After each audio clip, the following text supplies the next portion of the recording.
Yo la Rita femme, j'espère que vous allez bien. Aujourd'hui, nouvel épisode où l'on va retaper la fiesta. C'est donc l'épisode numéro...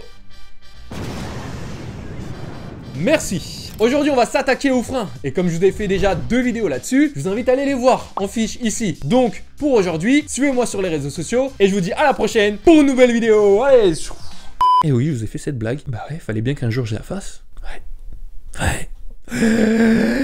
Donc plus sérieusement, le freinage c'est tout simplement la transformation d'une énergie cinétique qui est donc le déplacement de la voiture en de la friction qui crée donc de la chaleur et c'est pour ça que la voiture s'arrête. Les cours de physique tu connais. Et pour les retardataires, plus d'infos sur les 2 dernières vidéos. Ah, pause. Attention, pause. Alors, ce qui se passe, j'ai avancé sur le dessin, donc là je vais vous le montrer tout fier. Voilà la toile. Attendez, je vais bien présenter ça là. Ok, donc là on peut voir les silhouettes qui sont en train de se dessiner. J'espère que vous voyez bien la vidéo parce que je sais pas si la mise au point elle est faite sur la toile.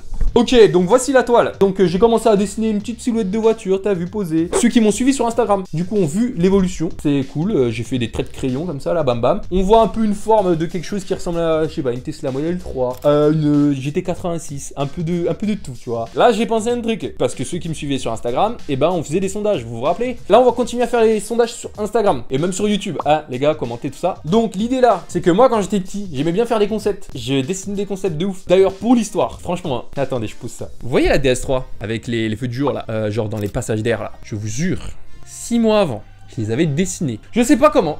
On revient sur ce tableau. Sur Instagram, suivez-moi régulièrement. Enfin, régulièrement. Bon, c'est ça aussi le jeu. Quand je vais me mettre à dessiner, bam, story Instagram. Je vais faire des petites suggestions là à chaque fois sur le dessin. Genre, je fais ça ou pas. Vous voyez un peu le concept? Est-ce que je fais un passage d'air de ouf ici?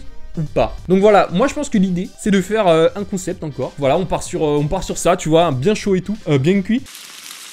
Et moi j'ai envie de vous dire, on se retrouve sur Instagram pour être au plus rapide, au plus réactif. Et bien sûr, bah, ceux qui sont sur YouTube, qui sont pas encore sur Instagram, vont voir ça un peu plus tard après. Le truc c'est que, ben sur le cadrage, il passe pas trop, tu vois, parce que quand je filme, bah tu le vois, ben il est là, tu vois ça, c'est pas ouf, je suis d'accord. Faudra trouver une solution. Pour finir, en parlant de dessin, moi je me chauffe vraiment là pour faire des petits visuels, tu vois, de la Rita FM. Comme ça je pourrais faire des stickers. Bon, commencer à me traiter un petit 5000 bientôt là. Donc des petits stickers à l'effigie de la chaîne, de la communauté, tu vois, ça fait toujours plaisir. Je vais réfléchir sur plancher, sur vraiment faire des stickers et les mettre quelque part, genre sur un site internet, sur Vistaprint, enfin voilà, il y a des trucs qui existent, on va voir ce qu'on peut faire et comme ça, eh ben, la Rita FM elle devient de plus en plus cool. Tu veux quoi? Attends.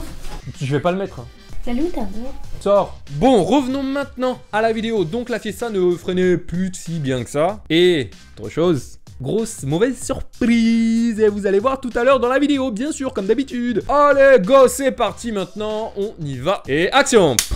Ok, donc aujourd'hui on s'attaque au freinage de la Fiesta. Ça va être le pack plaquettes, disques. Et en plus de ça, on va refaire une petite peinture pour avoir un peu plus de street cred. Je vous avoue un truc, là j'ai vraiment la flemme. J'ai vraiment la flemme de faire de la mécanique. Et vous pouvez faire un truc qui est important, je le dis pas assez souvent à ce qu'on me dit, mais partagez beaucoup les vidéos, aimez-la pour qu'on se fasse voir encore. Et pareil, les commentaires, votez quand je vous demande de voter, enfin commentez des trucs même qui sont en rapport avec les vidéos, ce serait super cool. Donc voilà, aujourd'hui, pas mal de travaux à faire. Bon bah on va bien s'occuper de cette Fiesta. Allez. Ok, donc avant de commencer, bien sûr, on va vérifier les pièces qu'on a. On a ici des disques. Vous avez pu voir, j'ai pris des Valeo. C'est une super marque, hein. C'est une marque française en plus. Donc voilà le disque. Il y en a bien 2 à l'intérieur. Voilà, pour la Ford Fiesta. C'est cool avec Valeo. En plus, il y a un petit guide d'instruction.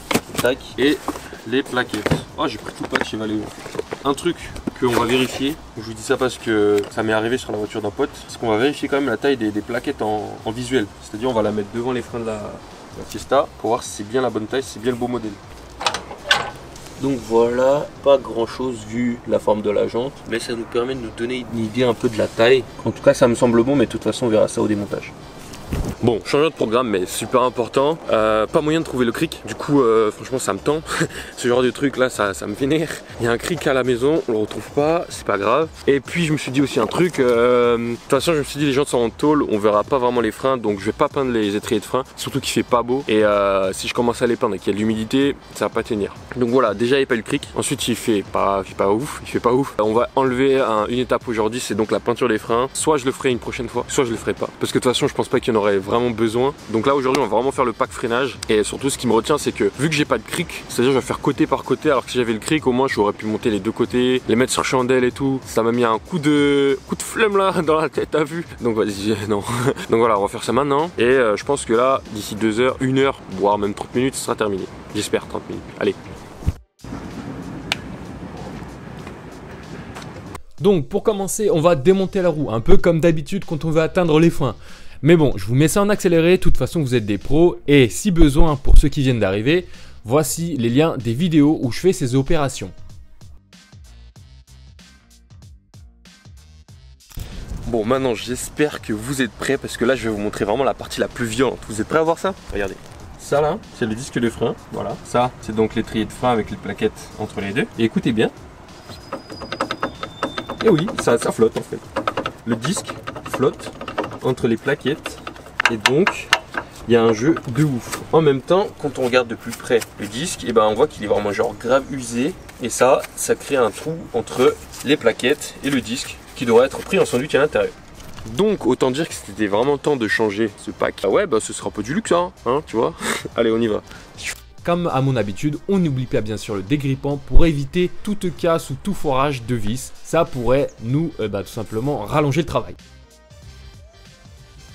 Donc comme vous l'avez compris, mes freins étaient dans un très mauvais état. Donc ce que je dois commencer à faire, c'est enlever l'étrier. Et pour pouvoir l'enlever, il y a donc 2 vis à l'arrière qui le retiennent. Mais à l'étape où je dois enlever l'étrier, petit problème. Là vous voyez le risque aussi d'avoir un disque trop usé par rapport aux plaquettes. En fait la plaquette ici elle est dans le disque entre guillemets parce que vous voyez comment ici c'est renfoncé. Et ben en fait on a l'étrier qui est bloqué. Enfin je sais pas si c'est clair ce que je dis mais les plaquettes comme elles sont serrées elles empêchent le disque de sortir ici là. Puisqu'ici là il y a une petite arête qui fait que ça bloque en fait. Donc voilà, aujourd'hui c'est ma journée, je suis content. on va le retirer, on n'a pas le choix de toute façon, on a commencé. Let's go. Donc il est vraiment important de vérifier son pack de freinage bien avant d'arriver à ce point là parce que comme vous pouvez le voir, déjà on freine pas et en plus pour pouvoir le changer après, c'est assez compliqué. Donc là je vais essayer de me démener pour trouver une solution. Et finalement j'ai trouvé une solution. Si je mets un tournevis plat entre l'étrier et les plaquettes, je fais effet levier. Mais bien sûr faites ça seulement si vous changez le disque et les plaquettes parce que ça risque d'abîmer l'un des deux.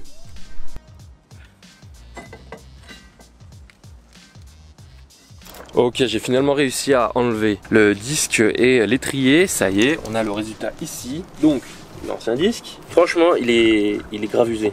Il était vraiment temps de changer. Regardez comment ici on perd en épaisseur. Enfin, même là, on a des petits trous de rouille, plus beaucoup trop d'usure. Ouais, non, il était temps de le changer parce que sinon, on risque d'avoir des soucis là-dessus. Regardez comparé au nouveau. Bon, après, il est tout neuf, bien sûr. C'est logique qu'il soit aussi propre. Wow, il est bien épais aussi. Et ici, on l'est beaucoup moins et j'espère que ça posera d'ailleurs pas de problème pour le remettre.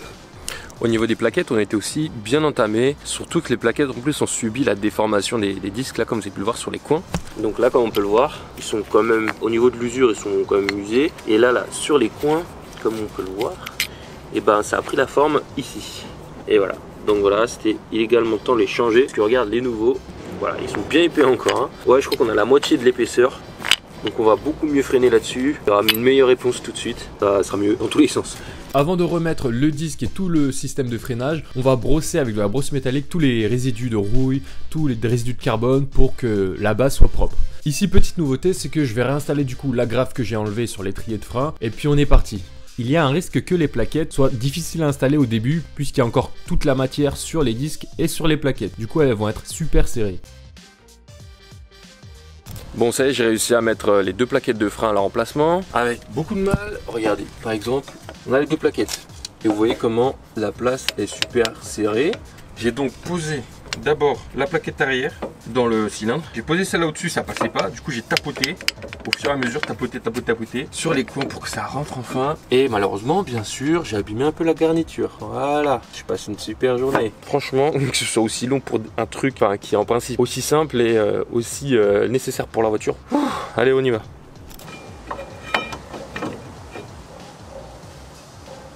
Alors, un truc que j'aime bien en plus chez Valeo, c'est qu'ils te mettent des nouvelles vis pour l'étrier dans le pack.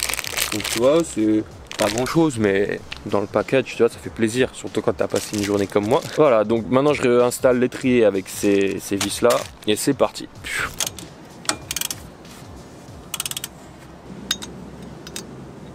Alors, pour compléter cette belle matinée, j'ai découvert en regardant du coup derrière le disque de frein que on a le soufflet ici qui, voilà, qui fuyote un peu, qui a décidé de se craquer. Donc voilà, net. Comme vous pouvez le voir, le soufflet qui est très important pour le roulement doit être fermé quoi. Il doit être en bon état, là c'est parfait. Donc ce sera sûrement le sujet d'une autre vidéo. Après là j'ai un peu la flemme vu ce qu'elle me montre la voiture. Donc franchement voilà, commentez si vous voulez que j'en fasse une vidéo. Et là on a réussi à réinstaller tout le pack. Donc je suis content parce que déjà c'est les bonnes pièces. Ah bah oui parce que des fois quand tu commandes sur internet, c'est pas les bonnes pièces qui arrivent. Ça c'est bon. Généralement les gens ils aspergent après du nettoyant frein tout autour. Mais vu que j'en ai pas, ou que j'ai pas retrouvé tout simplement, j'en mettrai pas. En tout cas je vous conseille de le mettre à vous. Ça c'est fait et on peut y aller. Puis voilà, là je vous remets la séquence donc où je vais remonter la roue et puis c'est parti. C'est que la Fiesta commence à bien kiffer ce qui lui arrive les gars. Bon bien sûr, cette bonne surprise de la journée qui va nous faire très plaisir à réparer également. Ça va être cool. Très cool, ouais. Bien sûr les amis, je vais vous le rappeler que les freins quand vous achetez une voiture, c'est l'un des primordiaux, que ce soit à vérifier pour une voiture que vous allez acheter d'occasion ou tout simplement une voiture que vous venez d'acquérir. C'est très important de pouvoir vérifier ces freins. S'ils sont en bon état, gardez-les déjà, pour commencer. Mais s'ils sont à changer, changez-les. Parce que voilà, vous êtes nos abonnés, moi j'aimerais que vous freinez bien, comme ça vous pouvez rester en vie, comme ça vous pouvez aller sur YouTube et comme ça, conclusion, vous pouvez regarder mes vidéos. Je suis content, vous êtes content. Du coup, sachant que j'ai déjà fait des vidéos sur d'autres aspects primordiaux lorsqu'on achète une voiture d'occasion, je vais aussi mettre dans le compte là, dans le compte budget, le changement du filtre à huile, de la vidange, etc. Du filtre à air également et du filtre à essence. Du coup, je ne l'ai pas fait sur les vidéos de la Fiesta, mais au moins on aura dans le budget. Comme ça, pour ceux qui veulent s'acheter une voiture d'occasion, comme vous avez compris le concept, il faudra penser à tous ces frais par la suite. Ah ouais! Et attendez, des nouvelles de la Rover grise. Florian m'a envoyé des photos. La Rover grise, ça fait quoi maintenant depuis juin qu'elle n'est plus là? On est en novembre. Et elle est toujours là-bas. J'ai reçu 2 photos de la Rover que Florian m'a envoyé, donc tu vois, ça fait toujours plaisir de la revoir, ça faisait trop longtemps. Voilà, juste pour vous donner un peu de nouvelles de cette voiture-là, elle est toujours là, ne vous inquiétez pas. J'espère la récupérer prochainement déjà, pour vous montrer vraiment, parce que là, ça commence un peu à me démanger de vous dire ce que c'est. Donc voilà, pour toujours rester au courant, suivez-moi sur les réseaux sociaux, TikTok. Bon, TikTok, c'est plus, c'est rigolo. Donc sur Instagram aussi, je suis rigolo, regardez mes Reels par exemple. Donc voilà, bref, reste sur Instagram, Snapchat, Facebook, Twitter. De gros choses arrivent encore sur la chaîne. Je vous retrouve à la prochaine pour une nouvelle vidéo. Wouh!